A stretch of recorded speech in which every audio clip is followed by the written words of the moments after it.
Bismillahirrahmanirrahim. Assalamualaikum warahmatullahi wabarakatuh. Alhamdulillahirabbil alamin. Alhamdulillahilladzi hadana li hadza wa ma kunna linahtadiya laula an hadanallah.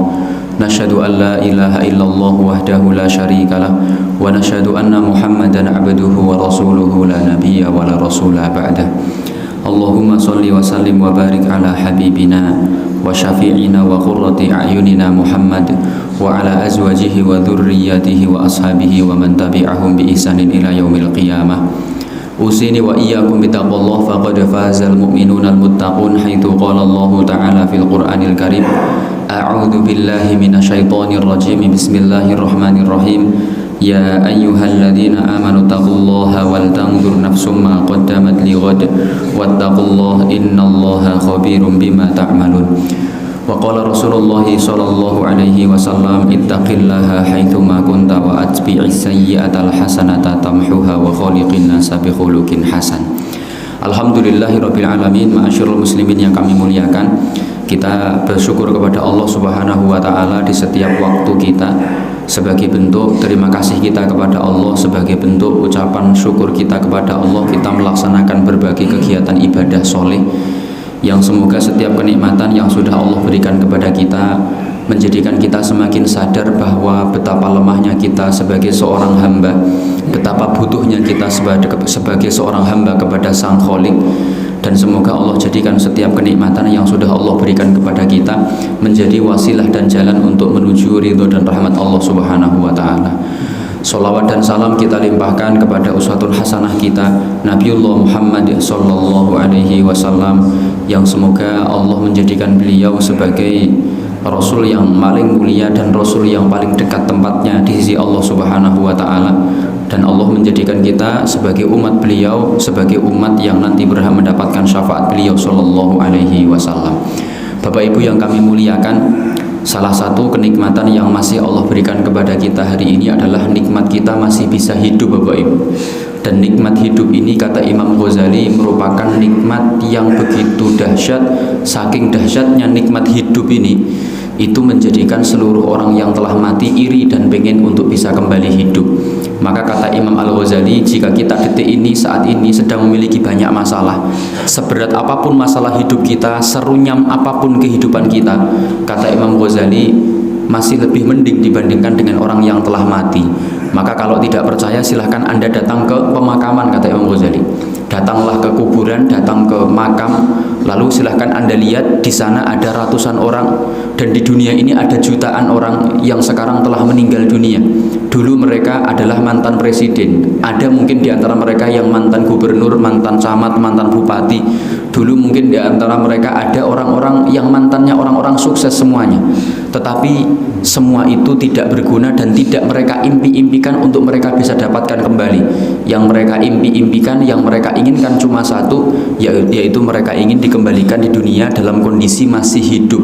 Lalu Imam Ghazali mengatakan, berarti Anda sesibuk apapun, serunyam apapun, sebanyak apapun masalah yang Anda punya, kata Imam Ghazali, tetap Anda masih orang yang sangat nikmat, karena Anda memiliki sebuah nikmat yang diinginkan oleh jutaan orang yang telah mati.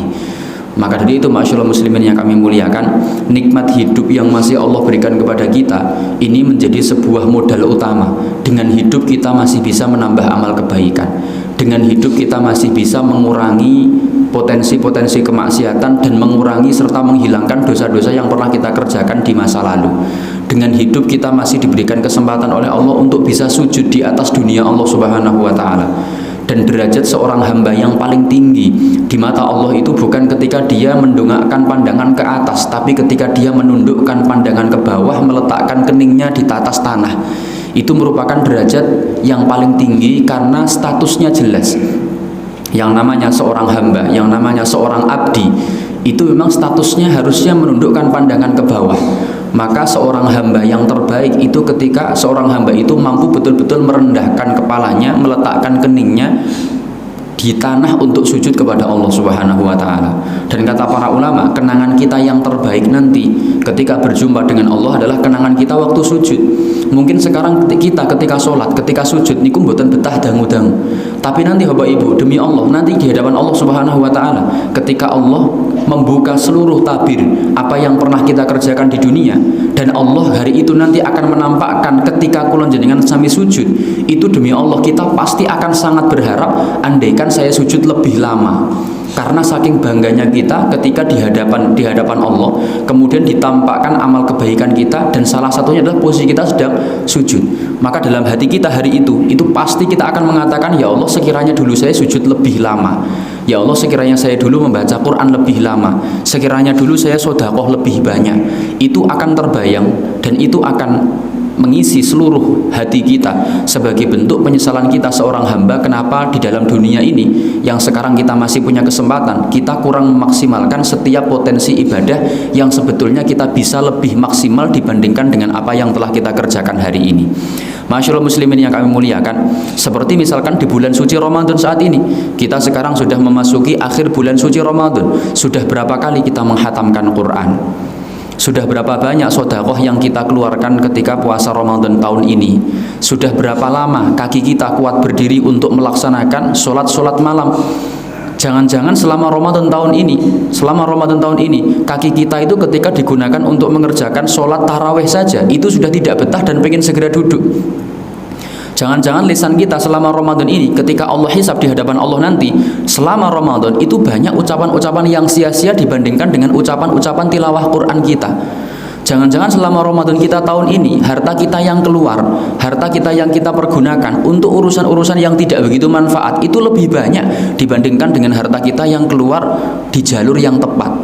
Maka dari itu introspeksi diri, muhasabah itu begitu penting. Pumpung Ramadan belum berakhir, pumpung masih ada waktu sekitar 4-5 hari ke depan, yang ini harusnya kita bisa manfaatkan semaksimal mungkin untuk betul-betul menjadikan Ramadan kita husnul khotimah. Ramadan kita Ramadan yang diakhiri dengan perbuatan yang baik.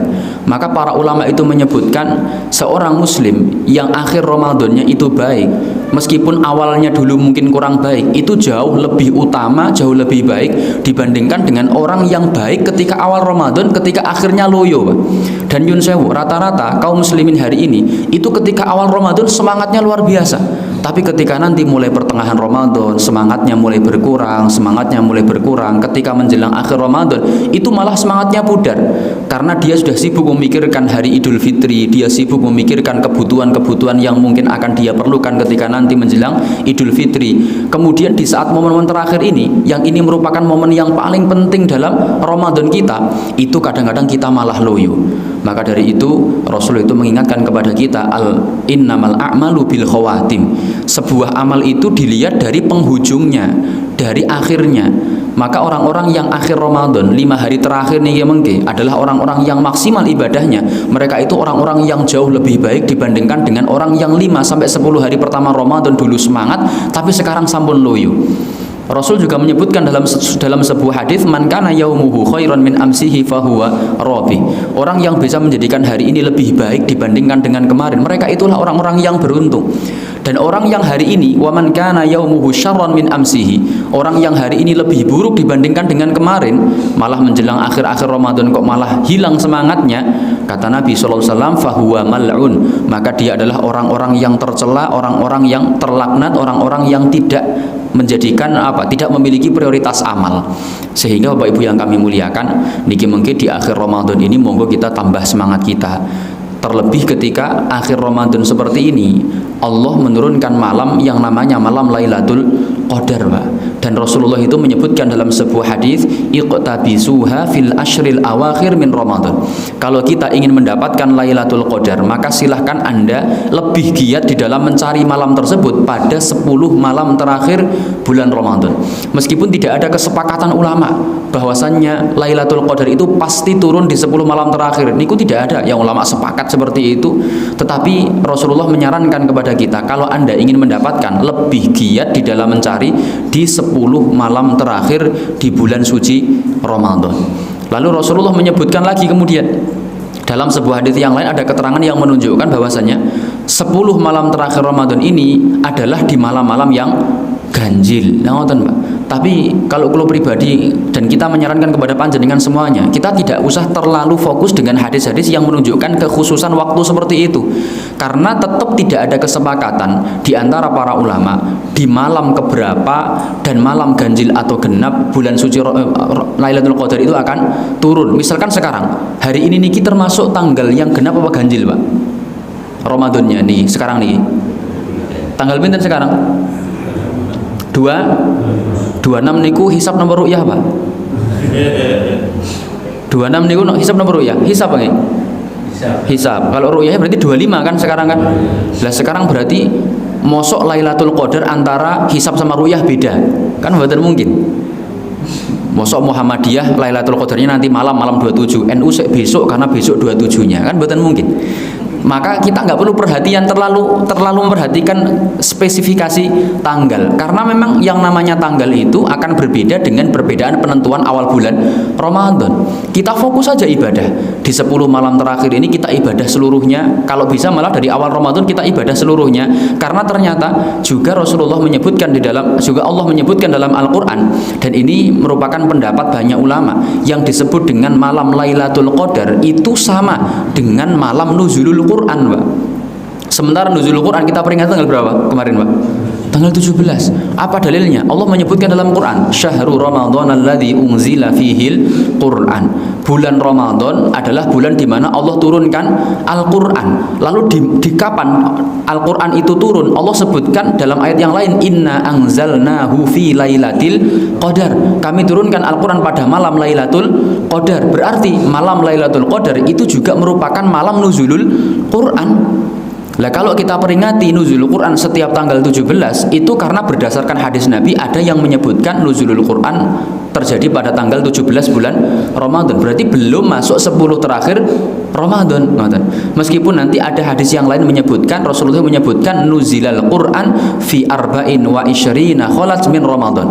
Al-Quran turun pada tanggal 24 malam tanggal 25 bulan suci Ramadan, tanggal 24 bulan Ramadan. Berarti pun kelewat kemarin.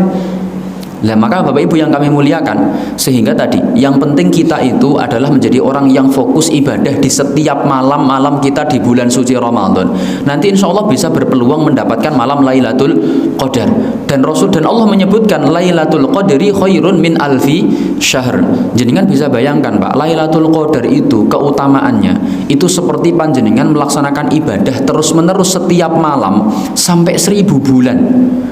Dan ayat ini turun, asbabun nuzulnya dulu, Rasulullah itu menceritakan bagaimana kehebatan ibadahnya orang-orang sebelum orang Islam, umatnya Nabi Musa, umatnya Nabi Nuh alaihi salam, yang kemudian mereka itu mampu ibadah dalam waktu yang sangat lama dan dengan semangat yang begitu terjaga. Maka Bani Israel, Pak, Bani Israel itu ketika mereka itu adalah orang yang rajin ibadah, itu ibadahnya luar biasa, tidak tertandingi.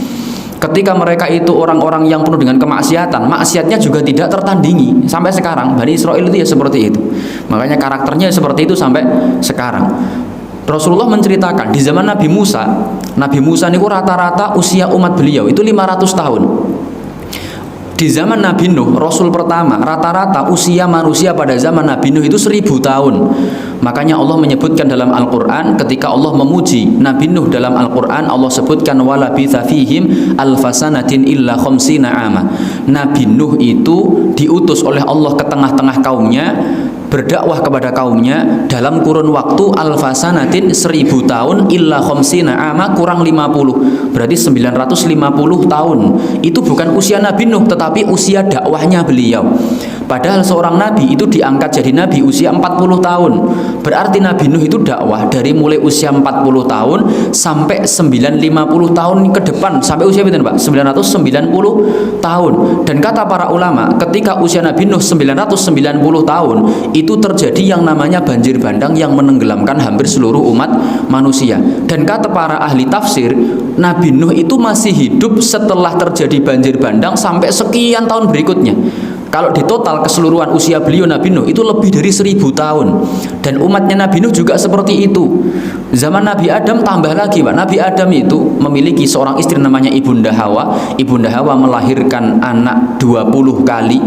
21 ditambah nanti lahir yang terakhir satu orang tunggal, 20 kali melahirkan pertama itu semuanya kembar putra putri, semuanya putra putri beliau jumlahnya ada 40. Kemudian terjadilah kisah antara Qabil dan Habil, Qabil membunuh Habil, kurang satu jadi 39. Lalu ibunda Hawa hamil lagi untuk yang ke-21, melahirkan anak yang saat itu tidak kembar, diberi nama Syis. Maka akhirnya putranya kembali jumlahnya menjadi 40 lagi. Dan Nabi Adam, kata para ulama ahli tafsir, itu ketika beliau wafat, beliau meninggal, saking panjangnya usia Nabi Adam ketika wafat, jumlah anak cucunya itu sudah lebih dari 10.000 orang, Mbak. Dan ini nek reuni halal bihalal pripun, Bang? Rame nih, Bang. 10.000 orang. Beliau baru wafat. Artinya usianya sangat panjang, sangat panjang. Nabi Musa ngoten, Nabi Nuh ya seperti itu. Rata-rata usianya di atas 500 tahun. Maka Rasulullah itu pernah menceritakan, sebetulnya Rasul itu niatnya menceritakan kisah kehebatan ibadah Bani Israel, kehebatan ibadah umat terdahulu, itu untuk memotivasi kaum muslimin. Rasul menceritakan semuanya. Namun ternyata saking kagetnya kaum muslimin mendengarkan kisah itu, niku malah jadi pesimis, malah minder. Ketika Rasul menceritakan Nabi Musa itu punya umatnya beliau itu ada yang ibadah sampai 500 tahun tanpa henti. Saking semangatnya ibadah, saking senangnya ibadah, sampai tidak mau nikah, sampai tidak mau bekerja, hanya fokus untuk ibadah dari mulai dia balik sampai mati, 500 tahun lebih. Yang kemudian Rasulullah menceritakan dia itu berdoa kepada Allah, meminta untuk diberikan rezeki, Allah kabulkan. Setiap hari Allah tumbuhkan sebuah tanaman yang setiap hari berbuah dan bisa dipanen tanpa henti selama 500 tahun, Mbak. Allah munculkan sumber mata air yang tidak pernah surut selama 500 tahun. Dia kemudian setiap hari rutinitasnya itu hanya keluar dari biliknya, dari kamar tempat dia ibadah, mengambil buah yang Allah tumbuhkan dan mengambil air yang Allah sediakan. Setelah itu dia balik ke dalam bilik ibadahnya, lalu dia ibadah di situ sampai besok lagi. Besok ngambil, balik terus selama 500 tahun. Maka ketika mendengarkan kisah-kisah seperti ini, para sahabat itu merasa pesimis. Ya Rasulullah, berarti kita sampai kapanpun tidak mungkin bisa mengalahkan umat-umat terdahulu di dalam ibadah mereka. Lah Rasul itu niatnya pengen motivasi, ternyata malah hasilnya malah pesimis. Nah akhirnya Rasul hari itu terdiam, lalu beliau pulang. Keesokan harinya Rasulullah datang kembali kepada para sahabat dengan membawa kabar gembira. Apa itu? Diturunkannya surat Al-Qadar pada ayat yang ketiga atau keempat itu, Lailatul Qadri khairun min alfi syahr.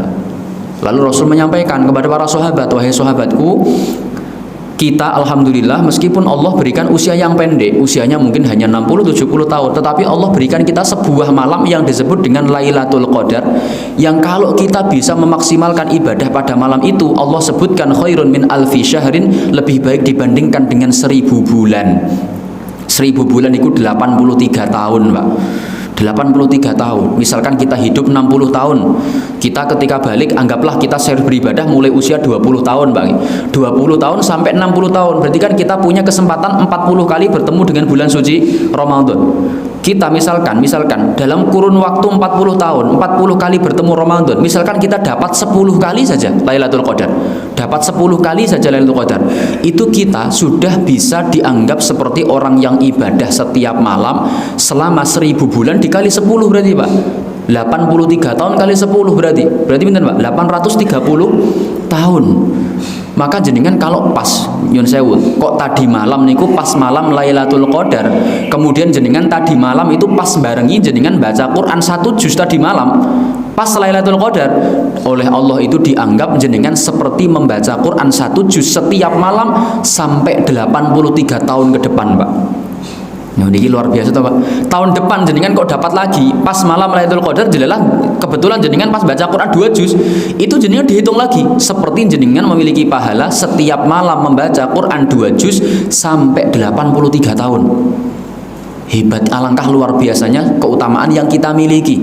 Maka kata para ulama, kita kalau pengen mendapatkan Lailatul Qadar itu seminimal-minimalnya, ampun sampai kita ketinggalan melaksanakan sholat tarwih, itu kata para ulama. Kalau bisa berjamaah dengan imam di masjid, karena Nabi menyebutkan dalam sebuah hadis, man shalla ma'al imam, siapa yang melaksanakan sholat qiyamul Ramadan di masjid bersama dengan imam hatta yansorifa, dia tidak keluar masjid, tidak pulang terlebih dulu sebelum imam selesai sholat witir. Sebelum imam selesai sholat witir, kata Nabi, kutibalahu kaqiyami lailihi, dia dianggap seperti orang yang sholat semalam suntuk. Jenengan tadi malam sholat tarawih napa mboten Bu? Tarawih Bu nggih. Lah niku jenengan sama seperti orang yang dianggap sholat semalam suntuk. Kok kebetulan tadi malam itu Lailatul Qadar, jenengan dianggap seperti orang yang sholat semalam suntuk dikalikan 1000 bulan. Nah ini luar biasanya karunia yang Allah berikan kepada umat Islam. Meskipun Bapak Ibu yang kami muliakan, di dalam hadis Nabi seluruhnya niku tidak ada menyebutkan kata tarwih bagi. Selalu Rasul menyebutkan kata qiyamur Ramadan. Man shalla ma'al imam, dalam hadis yang lain man qama Ramadan. Jadi memang di zaman Nabi niku mboten wonten salat tarwih niku mboten wonten, yang ada qiyamu Ramadan. Dan Rasulullah tidak pernah melaksanakan qiyamur Ramadan ini di masjid, hanya beberapa kali. Jadi memang sunnahnya sholat qiyamul lail itu di rumah sendiri-sendiri kan ngoten. Tetapi kemudian pada zaman Nabi SAW ada beberapa orang sahabat itu yang meminta Nabi, ya Rasulullah, mbok kami diimami sekali-kali di dalam melaksanakan sholat qiyamul Ramadan ini. Lalu Rasulullah itu keluar hanya 2 atau 3 kali Bapak Ibu. Keluar ke masjid, Rasul mengimami sholat para sahabat, lalu Rasulullah memanjangkan bacaannya. Jadi sholat tarawihnya Nabi atau qiyamul Ramadannya Nabi itu dari mulai ba'da isya niku sampai tengah malam, sekitar jam 12 atau jam 1 malam. Niku sahabat semuanya protes kepada Nabi sallallahu alaihi wasallam. Dan kalau yakin jenengan kalau ngoten juga pasti protes hari ini, ngoten lagi. Protes, tapi protesnya beda. Kalau kita protesnya itu karena kepanjangan, tek rampung-rampung biyen jam 8 rampung, kok iki jam 10 urung rampung. Jangankan sampai jam 12, jam 10 saja mungkin jenengan besok pun pindah masjid teng masjid yang lain, ngoten. Lah sahabat ini protes. Apa protesnya? Ya Rasulullah, malam masih panjang. Baru jam 1 ini, baru jam setengah 1. Subuhnya itu masih lama sekali ya Rasulullah. Kenapa Anda menghentikan sholat? Kami masih pengen sholat. Nah, protesnya niku malah kurang panjang, Pak. Maka keesokan harinya Rasulullah kembali ke masjid lagi, besoknya kemudian beliau mengimami sholat lagi. Diimami sholat itu sampai habis hampir seluruh waktu malam. Kata para sahabat, kami seakan-akan hampir tidak bisa makan sahur karena saking mepetnya antara selesainya sholat Nabi dengan waktu subuh. Itu sholat qiyamul Ramadannya Nabi Shallallahu Alaihi Wasallam. Dan Nabi itu hanya mengerjakan itu Pak 2 atau 3 kali ngoten. Setelah niku beliau tidak pernah melaksanakan di masjid. Dan Nabi tidak pernah melaksanakan lebih dari 11 rakaat. Berdasarkan hadis dari Ibunda Aisyah radhiyallahu anha, Ibunda Aisyah mengatakan, maka Nabi sallallahu alaihi wasallam, Rasul tidak pernah melaksanakan sholat malam lebih dari 11 rakaat fi Ramadan wala fi ghairi Ramadan, di bulan Ramadan dan juga di luar bulan suci Ramadan. Tetapi yang perlu kita pahami di sini, Nabi tidak lebih dari 11 itu bukan berarti Nabi tidak mau nambah, tetapi memang waktu malamnya Nabi itu habis maksimal hanya bisa dapat 11 rakaat, Pak. Dengan 11 rakaat itu pun habis waktu malam. Bahkan sering Nabi itu ketika sholat malam belum sampai 11 rakaat itu pun habis waktu malam. Makanya suatu ketika sahabat itu ada yang menyatakan kepada kita, Rasul itu pernah ketika melaksanakan sholat malam membaca Quran surat An-Nisa, itu berhenti bacaan Nabi pada sebuah ayat yang berbunyi in tu'adzibhum fa innahum ibaduk wa in taghfir lahum fa innaka antal azizul hakim. Ayat itu Pak, ketika sampai ayat itu Nabi itu mengulang-ulang bacaannya terus menerus sambil merenungi ayat itu, sambil nangis, sambil berdoa, dan Rasulullah tidak sadar ternyata sudah menjelang subuh Pak. Itu Allah alam baru dapat rakaat keberapa. Rasul itu sering sholat malam itu tidak sampai 11 rakaat, dan maksimalnya Nabi sholat malam itu hanya 11 rakaat. Bukan karena tidak mau nambah, tetapi karena waktunya habis dengan 11 rakaat tersebut di zaman Nabi. Maka dari itu kalau sekarang ada yang melaksanakan sampai 23, itu hal yang diperbolehkan, karena kaidah awal sholat tahajud atau sholat qiyamul Ramadan atau qiyamul lail niku tanpa batas. Jenengan mau mengerjakannya 10, mau 20, mau 30, mau 100, niku tidak ada yang melarang. Maka dari itu Bapak Ibu yang kami muliakan, dulu di zaman Nabi mboten wonten sholat tarwih, yang ada sholat qiyamul Ramadan. Lah tarwih itu munculnya kapan? Di zaman Umar bin Khattab radhiyallahu anhu. Kemudian Umar bin Khattab menyaksikan para sahabat itu ketika mengerjakan sholat qiyamul Ramadan itu sendiri-sendiri di masjid, tapi sendiri-sendiri, banyak yang di rumah. Lalu Umar menyaksikan, ini kok kurang bagus ya, Alangkah bagusnya kalau misalkan kita kumpulkan kaum muslimin, ditunjuk satu imam khusus untuk menjadi imam sholat qiyamul Ramadan ini, maka tentu lebih baik. Lakana ahsan, ini pasti lebih baik kata Umar. Lalu akhirnya betul diputuskan karena beliau seorang khalifah, ditunjuklah imam hari itu dilaksanakan di masjid dalam kondisi berjamaah. Sholatnya sebagaimana sholatnya Nabi, 11 rakaat, kemudian rakaatnya panjang-panjang. Lalu Umar menyaksikan lagi, ini kalau ternyata kalau 11 rakaat panjang-panjang itu banyak orang yang tidak kuat karena kualitas imannya berbeda dengan kualitas iman pada zaman Nabi SAW.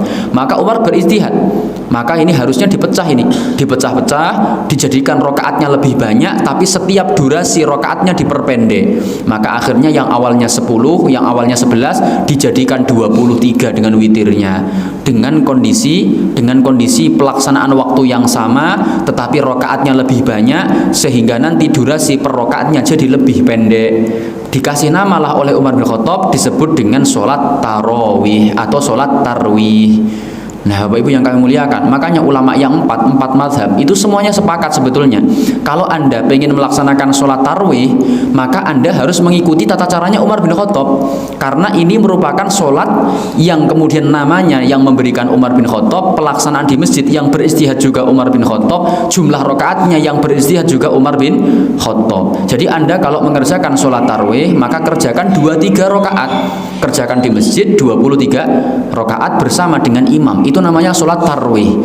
Nah, kalau kita mengerjakan misalkan kurang daripada itu, maka berarti itu bukan sholat tarwih, tapi itu sholat qiyamul Ramadan. Ngoten bagi. Maka ada ulama ngoten. Tuh cuma kita sekarang hari ini itu kemudian yang disebut tarawih ya tarawih. Akhirnya kita tahunya tarawih ya pokoknya 11 rakaat tetap disebut dengan tarawih. Padahal tidak ada satupun hadis Nabi yang menyebutkan kata sholat tarawih, tetapi sholat qiyamul Ramadan. Sampai Bilal pun hari ini ketika menyebutkan kalimat berapa, Pak? Shollu sunata tarawih napa shollu sunata qiyamir Ramadan? Tarawih. Padahal pelaksanaannya 11 rakaat. Ngoten nggih. Maka kata para ulama, kalau Anda ingin menyebutkan nama tarawih ya yang konsisten dengan tarawihnya. Tarawih itu Umar yang membuat, kemudian rakaatnya 23 dikerjakan di masjid. Maka besok berarti Bilalnya shollu sunata qiyamir Ramadan. Napa ngoten perlu ngoten napa mboten kira-kira, Pak? Nah, tersebut kadang-kadang yang namanya istilah itu mengalami perubahan. Makanya kalau cerita tadi biar kita itu jadi memiliki sebuah gambaran bahwasanya memang itulah sejarah yang ada. Sehingga jenengan kalau membuka kitab-kitab ulama fikih 4 mazhab itu tidak ada yang beristihad tarawih itu kurang dari 23. Niku mboten enten. Semuanya menyebutkan 23 rakaat. Kalau nyebutkan nama tarawih lho nggih, tapi kalau nyebutkan nama qiyamul Ramadan bisa 11, bisa kurang daripada itu, bahkan bisa lebih daripada itu, karena qiyamul Ramadan itu lebih umum, lebih bebas, sehingga ada ulama yang beristihad setelah masa Umar bin Khattab itu ada yang beristihad sampai 39 rakaat, ada yang sampai 47 rakaat. Yang paling banyak yang kita temui ada ulama yang berpendapat sholat qiyamul Ramadan itu sampai 51 rakaat. Lah maka jenengan kalau pengen kerjaan ngeten nanti malam bismillah Ustaz kita pengen kerjakan ngoten, monggo silahkan Pak Hini ingkang imam nggih. Kula tak nderek partai yang 11 51 rakaat boleh, karena memang tidak ada batasnya, Bu, Bapak Ibu. Pelaksanaannya kemudian ada yang 22 salam, ada yang 44 salam. Itu juga punya landasan masing-masing. Ibunda Aisyah itu menyebutkan ketika tadi menyebutkan sholatnya Nabi 11 rakaat, selanjutnya potongan hadis selanjutnya Ibunda Aisyah mengatakan kana yusolli arba. Rasul itu mengerjakan sholatnya 4. Dari hadis ini kemudian ada yang berpendapat sholat qiyamul Ramadan itu rakaatnya 4 salam 4 salam. Ngoten. Ada yang berpendapat mboten 4 tapi 22. Apa dalilnya? Rasul menyebutkan sholatul laili masna. Sholat malam itu 2. Lan jenengan derek partai yang 4 atau 22 enggak ada masalah, boleh. Meskipun kalau jumhur ulama yang diambil yang 2, karena memang setiap sholat sunnah itu rakaat dasarnya atau rakaat awalnya rakaatnya itu 2, Bapak Ibu. Sholat sunnah yang rakaatnya mboten 2, napa? Selain witir. Enten mboten, Pak? Sholat sunnah yang rakaatnya jumlahnya tidak 2, enten mboten? Sholat napa, Pak? Sholat duha 2, sholat rawatib 2, sholat gerhana 2, sholat istikharah 2, sholat hajat 2, sholat istisqa 2. Semua sholat sunnah itu rakaat dasarnya itu 2. Makanya kemudian sholat malam pun masna 2. Lah maka monggo jenengan ikut yang mana niku tidak ada masalah. Sholat witirnya kemudian witirnya ada yang 3 1 kali salam, ada yang 3 dibagi 2 salam kemudian tambah 1. Niku juga ada dalilnya. Orang yang melaksanakan sholatnya 3 sekali salam itu berdasarkan hadis Nabi, Rasul menyebutkan la witroni bil lailah, tidak ada 2 sholat witir dalam 1 malam. Maka ketika panjenengan mengerjakan sholat witir dalam 1 malam itu maksimal hanya 1, sehingga disebutkan witirnya malam itu cuma 1, witirnya siang juga cuma 1. Jenengan siang witirnya 1 kapan? Ketika jenengan mengerjakan sholat maghrib, itu pertanda jenengan melaksanakan sholat witir di akhir waktu siang. Makanya witir itu sunahnya memang di akhir. Kemudian kalau malam witirnya juga 1, maka tidak boleh mengerjakan sholat witir lebih dari 1 kali. Makanya meskipun kita sholatnya 3 rakaat atau 5 rakaat atau 7 sampai maksimal 11, pengerjaannya tetap menggunakan 1 kali salam, karena kita hanya boleh mengerjakan witir 1 kali. Lah terus tadi yang menyebutkan 2 rakaat salam terus tambah 1, itu apa dalilnya? Tadi hadis Nabi, sholatul laili masna, sholat malam itu hukumnya 2, pengerjaan 2. Dan sholat witir itu termasuk dari kategori sholat malam. Ketika itu dikategorikan sebagai sholat malam, maka kena peraturan harus 2. Maka jenengan kalau witirnya 7, sholatnya pripun? 2, 1. Sholatnya 5, 2, 1. Sholatnya 3, 2, 1. Jadi nggak masalah. Artinya ini semuanya memiliki landasan hukum dan ini semuanya bisa kita amalkan karena ada dalilnya, ada hadis nabinya, ada ulama yang berpendapat mengikutinya, kemudian ada kaum muslimin yang mengerjakannya juga. Yang jadi masalah niku sibuk dengan berdebat 2, 4, 3 sekali salam, 2, 1, tapi malah mboten sholat teng masjid. Wah, dan ini yang jadi masalah. Maka lebih baik kita itu kemudian nyepakati, malah ngeten Pak, kalau itu punya rencana di Pondok Marhaban Bang, di Pondok Marhaban, di masjid internal pondok itu saya punya rencana nanti kita berusaha untuk mengikuti pendapat banyak ulama. Misalkan tahun ini kita menggunakan sholat tarawih yang 11 rakaat, tahun depan kita menggunakan sholat tarawih 23 rakaat. Tapi nek 51 kita mboten Pak, wis 23 kali 11 niku mungkin ae. Nanti mungkin witirnya kita tahun ini menggunakan pendapat yang sekali salam, mungkin nanti yang 2 kali salam, mungkin nanti untuk Ramadan tahun ini 15 hari terakhir kita membaca doa kunut, Ramadan tahun depan mboten baca doa kunut. Ini untuk mengakomodasikan seluruh pendapat ulama dan ingin kita tunjukkan kepada masyarakat bahwasanya memang ada banyak ikhtilaf yang itu harusnya biasa. Lah kita sekarang niku jadi tidak biasa dengan ikhtilaf karena dangkalnya ilmu kita, sehingga yang kita tahu cuma 1 pendapat, yang kita anggap benar cuma 1 pendapat, sehingga kita mengesampingkan banyak pendapat ulama yang sebetulnya itu juga merupakan pendapat yang kuat. Ngoten lagi. Makanya ini perlu untuk kita sampaikan biar kita itu memiliki pandangan yang luas, dan ketika kita punya pandangan yang luas itu ternyata nanti lebih indah kok hidup ini, lebih indah, sehingga kita itu bisa mengikuti pendapat apapun yang ada dalilnya, yang penting itu mboten sampai menyelisihi syariat. Dan itu pelaksanaan qiyamu Ramadan. Maka dari itu masyaallah muslimin yang kami muliakan, nanti minimal kalau kita semuanya pengen mendapatkan Lailatul Qadar, maka nanti paling tidak kita mengerjakan sholat tarawih dalam kondisi berjamaah. Malah nanti nyun sewu kalau misalkan Allah izinkan, misalkan kulo saged mendhet qiraah lebih dari 1 cara baca Quran, nanti kulo nggih pengen misalkan teng mriki imam itu memakai qiraah yang lain, Pak. Karena Quran itu ternyata memang luar biasa, ada sekian banyak qiraah yang belum kita kenal, yang belum kita kenal, yang jenengan baca sekarang, Al-Quran yang kita baca dengan tajwid yang kita kenal sampai hari ini, itu baru 1 jalur qiraahnya Imam Hafiz dari jalur Imam Asim. Jadi cara membaca Quran itu ada banyak sekali. Nanti ada 10 cara membaca Quran yang disepakati oleh para ulama yang disebut dengan istilah qiraah asyroh. 10 cara membaca Quran dari 10 ulama ahli qiraah yang diakui semua cara baca itu diwariskan turun-temurun dari Nabi SAW sampai kepada kita melalui jalur yang sangat kuat, yang semuanya betul bisa dipakai untuk sholat. Nah kita sekarang taunya itu cuma Imam Asim. Mungkin jenengan pun juga baru mendengarkan ini, dan kita yang kita ikuti orang Indonesia pada umumnya, seluruh guru ngaji di Indonesia itu menggunakan metode oleh Imam Asim.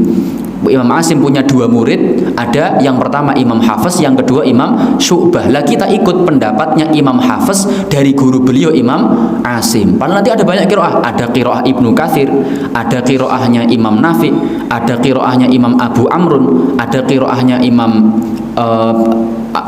Ja'far, ada qiraahnya nanti Imam Al-Kisai, ada qiraah banyak sekali. Yang kesemuanya itu sebetulnya bisa kita pakai di dalam sholat. Nah, makanya kita sekarang itu mungkin belum tahu dan belum kenal, karena kita hidup di sebuah negara yang mayoritas fikihnya mengambil Syafi'i, mayoritas akidahnya mengambil Asy'ari, dan mayoritas qiraah yang dipakai itu mengambil qiraahnya Imam Asim. Lah ada 9 nama imam lagi yang belum kita kenal. Dan niki Pak, makanya Bapak Ibu yang kami muliakan, niki perlu untuk nanti kita sampaikan atau mungkin kita kenalkan di kesempatan yang lain, yang semoga ini bisa membuka cakrawala pengetahuan kita. Ternyata sekedar untuk membaca Quran itu memiliki banyak sekali tajwid yang kita belum mengenalnya sampai detik ini, sampai hari ini. Misalkan di dalam surat Yusuf Pak, di dalam surat Yusuf itu jenengan ketika membaca ayat la ta'manna, itu jenengan gimana Pak? Itu kan ada bacaan namanya ismam. Ismam itu adalah membaca sebuah ayat dalam Al-Qur'an yang ada dalam surat Yusuf dibaca dengan cara memonyongkan bibir tetapi suaranya tetap. Jadi ketika Allah menuliskan ayat Quran, perkataannya Nabi, perkataannya bapak, perkataannya saudara-saudara Nabi Yusuf kepada bapaknya Nabi Yusuf, ada kalimat la ta'manna. Aslinya ngoten, Pak. La ta'manna. Aslinya ngoten. Tetapi dibaca ismam. Suaranya tetap tapi mulutnya dimonyongkan. La ta'manna. Nah, tapi tetap suaranya Bang nggih. Ibu-ibu sakit persen ya, Bu? Buatan kita apa nggih? Buatan kita. Nah, lah itu nanti juga sama. Ada sekian banyak cara bacanya, Pak. Ketika kita belajar di Yaman itu diajarkan di sini cara baca ada 2 minimal. Dan ini menurut pendapatnya Imam Asim 2. Yang pertama bisa dibaca la ta'manna gitu. Jadi hanya monyong bibirnya, suaranya sama. Tetapi yang kedua bisa dibaca, dan ini yang jarang, la ta'manuna. Jadi dibaca harokatnya dhammah tetapi hanya setengah harokat. Dhammah tapi hanya setengah harokat. Aslinya padahal la ta'manna. Aslinya ngoten. Bisa dibaca la ta'manna. Bisa dibaca la ta'manuna. Nah, ngeten iki Pak. Jadi memang banyak sekali cara baca Quran. Lan jenengan ikut sing pundi niku ternyata juga boleh kesemuanya, karena kesemuanya adalah sesuatu yang benar diriwayatkan sampai kepada kita lewat jalur mutawatir. Lah ini Bapak Ibu. Apa itu jalur mutawatir? Jalur mutawatir adalah jalur yang tidak mungkin ada kedustaan dan kesalahan sedikit pun.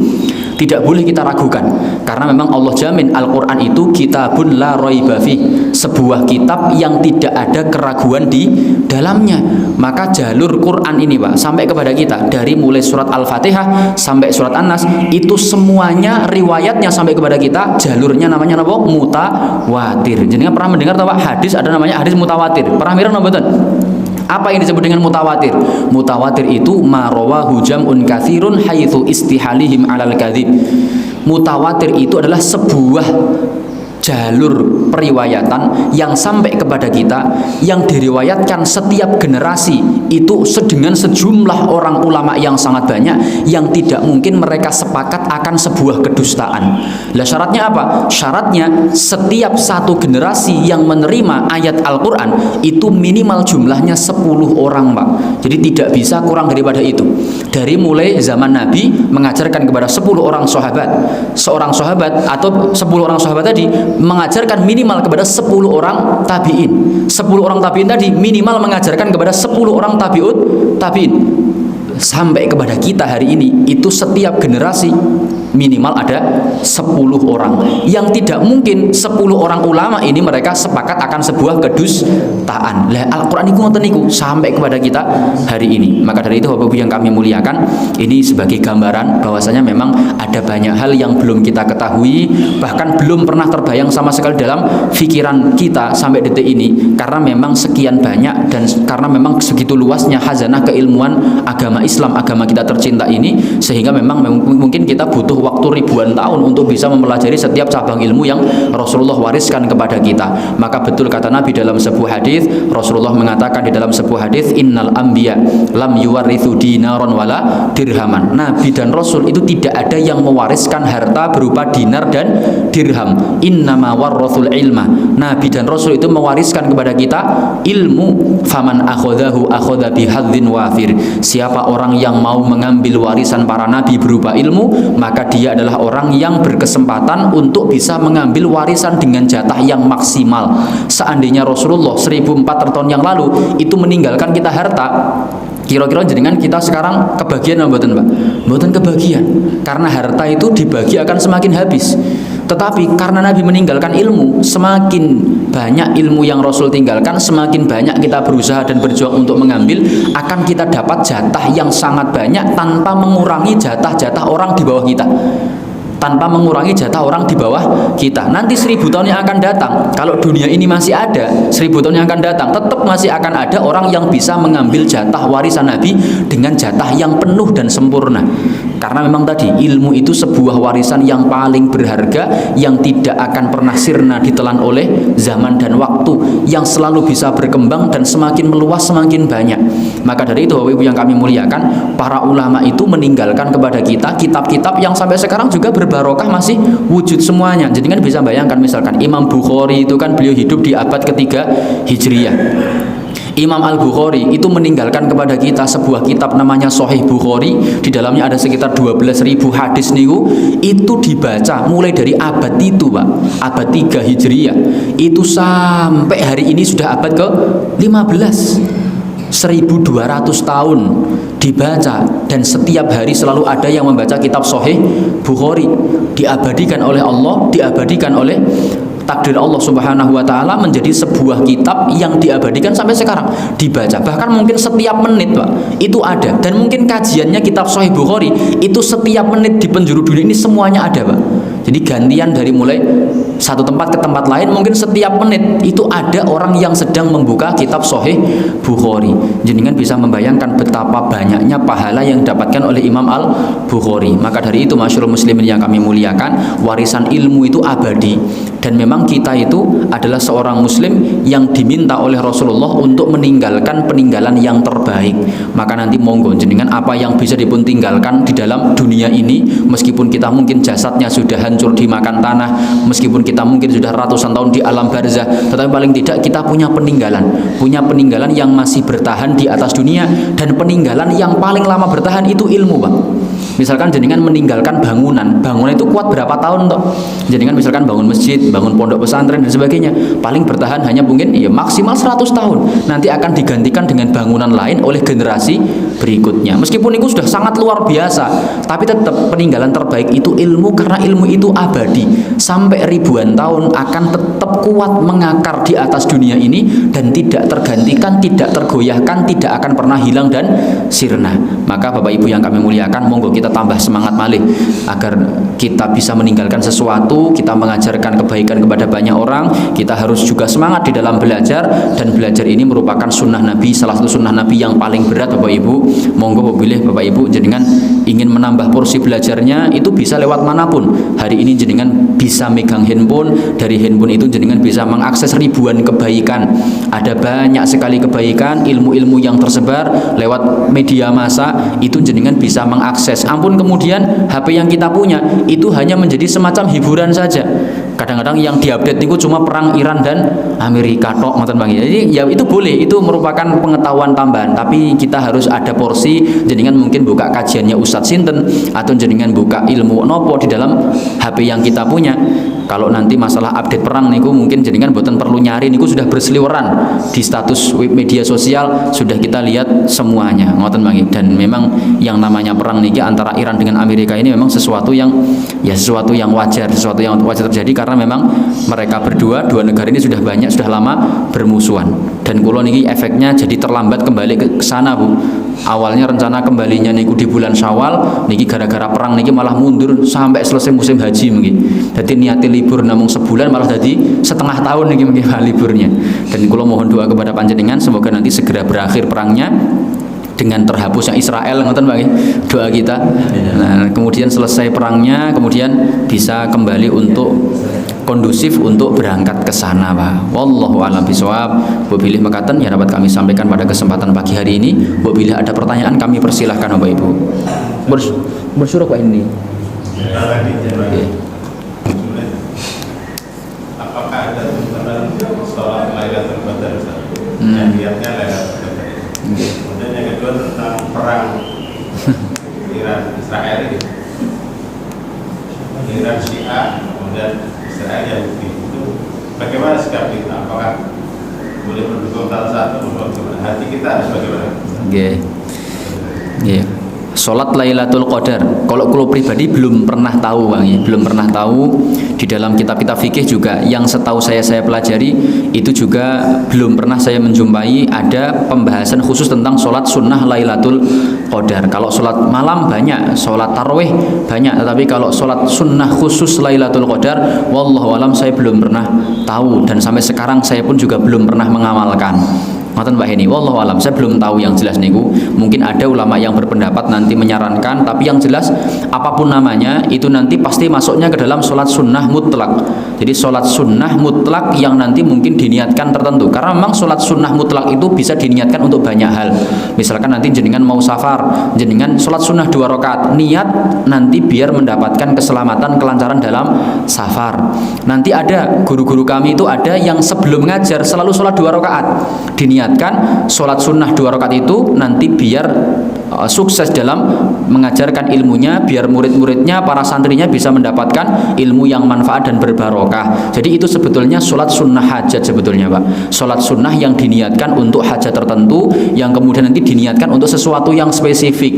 Tadi misalkan sholat Lailatul Qadar itu sebetulnya mungkin sholat sunnah hajat yang diniatkan biar nanti bisa mendapatkan kemuliaan Lailatul Qadar. Lah kalau itu sholat sunnah hajat, itu sholat sunnah mutlak yang diperbolehkan untuk niat apapun asalkan dalam ranah kebaikan. Jadi ada sholat sunnah safar, itu juga sholat sunnah hajat sebetulnya. Sholat sunnah sebelum, ada ulama itu yang sebelum ngisi pengajian kita niki, itu sholat sunnah dulu 2 rakaat diniatkan agar nanti seluruh jamaahnya itu bisa mendapatkan ilmu yang berbarokah, yang manfaat. Jadi sebetulnya sholat sunnah hajat kemungkinan. Wallahu a'lam bishawab. Yang kedua terkait perang Iran dan Amerika Bang. Tadi kan Iran itu Syiah, kemudian Amerika itu kafir gitu Bang. Lalu bagaimana kita? Ada beberapa pendapat ulama yang menyebutkan. Yang pertama ada ulama yang menyarankan kita untuk tawakuf. Tawakuf itu apa? Berdiam diri, tidak memihak. Karena keduanya sama-sama musuh Islam, jadi tidak memihak. Ya sudah, kita tidak memihak. Yang pertama nih Pak, itu banyak ulama yang menyarankan seperti itu. Ada juga ulama yang kita itu mengambil mana maldorot dan mana mafsadatnya. Jadi kira-kira kalau Iran menang seperti apa, dan kira-kira kalau Amerika menang seperti apa. Kalau dilihat dari sisi ini, maka tentu kita lebih memihak kepada Iran, karena dengan Iran itu bisa memenangkan perang, otomatis Israel akan hancur dan kemudian Palestina akan bebas. Artinya secara tidak langsung ketika kita memihak Iran, itu kita seakan-akan ikut mendukung bangsa Palestina, dan hal itu diperbolehkan. Maka dalam Al-Quran sendiri itu ada yang namanya surat Ar-Rum, itu kemudian menceritakan akan kesedihan Nabi ketika bangsa Romawi itu kalah dengan bangsa Persia, dan Nabi lebih memilih menyukai seandainya bangsa Romawi menang dibandingkan bangsa Persia, meskipun keduanya kan sama-sama orang kafir. Persia itu agamanya apa? Majusi, Romawi agamanya Nasrani. Tapi memang Allah itu dalam Quran beberapa kali dalam ayat Quran itu menyebutkan bahwasannya agama yang paling lebih mending dibandingkan dengan agama-agama lain itu agama Nasrani, sehingga Nasrani itu lebih diutamakan, lebih mending didoakan kemenangan dibandingkan dengan orang-orang musyrik, orang-orang kafir yang agamanya Yahudi atau Majusi seperti itu. Jadi memang itu ada dalam Al-Quran, dan Nabi pun juga ternyata juga bukan berpihak dalam artian Nabi berpihak karena memandang mafsadat dan maldorotnya. Kalau bangsa Romawi menang seperti apa, kalau Persia menang seperti apa. Lah kalau ikut pendapat yang kedua tadi Pak, kalau kita memandang sebetulnya mana maldorot yang lebih besar antara dua bangsa itu, tentu maldorotnya Israel sama Amerika itu lebih besar dibandingkan dengan maldorotnya Iran saat ini. Saat ini, meskipun tetap yang namanya Syiah itu kemudian juga memiliki ambisi untuk juga menghancurkan kaum muslimin, tetapi kalau kita lihat sejarahnya selama ini, memang Iran itu sudah punya track record membantu bangsa Palestina itu sudah sekian puluh tahun, termasuk mempersenjatai Hamas di Palestina untuk bisa mempertahankan kekuasaannya. Nah ini kan berarti kan kalau kita melihat dari maudhur dan mafsadatnya, maka tentu kita akan berpihak kepada Iran. Meskipun tadi ada pendapat ulama yang pertama kita tawakuf. Kenapa? Karena ada dua musuh Islam yang sedang berperang. Biarkan saja, manapun yang menang, manapun yang kalah, tetap sama-sama menguntungkan kaum muslimin. Nah itu pendapat yang pertama. Tapi kalau pribadi ikut pendapat yang kedua. Nah, kata lagi, wallahu a'lam bishawab. Nggih. Makatan Bapak Ibu? Nggih, monggo Pak. Penuturan untuk bacaan surat Al-Fatihah yang golden waktu yang itu ada beberapa imam yang langsung, tapi ada yang berhenti di golden maghdubi alaihim terus diulang. Oh, ngoten. Nggih, jadi memang di dalam membaca Al-Fatihah dalam sholat ini yang paling penting Bang, karena memang Al-Fatihah yang dibaca dalam sholat itu menentukan keabsahan sholat itu sendiri. Maka nanti kalau sekedar hanya waqaf Pak, itu mungkin tidak begitu masalah. Justru yang lebih parah itu adalah ketika ada perubahan huruf yang dibaca dan ada kekurangan harokat panjang pendek atau tasdid yang tidak terbaca. Nah itu yang lebih parah sebetulnya. Kalau hanya waqaf itu nanti banyak versi. Ghairil maghdubi alaihim, sampai situ nanti diulang juga bisa. Ghairil maghdubi alaihim waladdallin, itu bisa. Atau nanti diwaqafkan ya kalau yang banyak dipraktekkan itu sebetulnya waqafnya bukan di ghairil maghdubi alaihim, tapi ya di sebelum itu siratal ladzina an'amta alaihim. Nah sampai sini terus ghairil maghdubi alaihim waladdallin, kan ngoten harusnya. Tetapi tadi kalau misalkan jenengan wakofkan itu tidak merubah arti sebetulnya, hanya saja mungkin nanti mengalami wakof atau berhenti yang kurang baik. Tetap sah sholatnya, tidak ada yang berubah. Justru tadi yang jadi masalah adalah ketika ada perubahan huruf. Misalkan huruf dhad jenengan baca dho, maka dalam kitab-kitab fikih itu disebutkan Al-Fatihah itu di dalamnya salah satu syarat untuk sah sholat itu harus ikhrajud dhadi minadh-dha'i, harus bisa membedakan antara huruf dhad dan huruf dho. Walaysa fiha adh-dha'u, dan tidak ada huruf dho di dalam Al-Fatihah. Dan huruf dhad ini salah satu huruf yang spesial. Kenapa aku sebutkan spesial? Karena kita orang Indonesia tidak punya dan tidak pernah punya kebiasaan membaca huruf dho. Tidak bisa kita terjemahkan, Mbak. Jadi misalkan kalau minta untuk tulis huruf dhad fathah, itu gimana tulisannya? DHA apa DLA apa DZHA? Pripun tulisannya? Jadi kalau terjemahkan pripun Bu? Huruf dhad fathah itu gimana? D, setelah itu apa? DHA. Itu salah Pak. DLA juga salah. Karena dhad itu ya dhad. Makanya kita itu ketika diminta untuk membaca beberapa huruf hijaiyah, itu ada beberapa huruf yang tidak bisa ditulis dengan menggunakan tulisan Latin. Maka kemarin ketika kita ditalkin itu dibimbing satu huruf, salah satu huruf yang spesial itu adalah huruf dhad, karena memiliki sifat yang tidak pernah kita miliki sebelumnya. Salah satunya apa? Huruf dhad itu punya sifat, namanya sifat rikhawah. Rikhawah itu memanjangkan suara. Dan dhad itu makhorijul hurufnya adalah samping lidah, niki lidah ya, samping lidah ketemu dengan geraham atas kanan atau yang kiri. Keluarnya bukan lewat depan. Lah kita kebanyakan baca huruf dhad itu dari depan gini, do.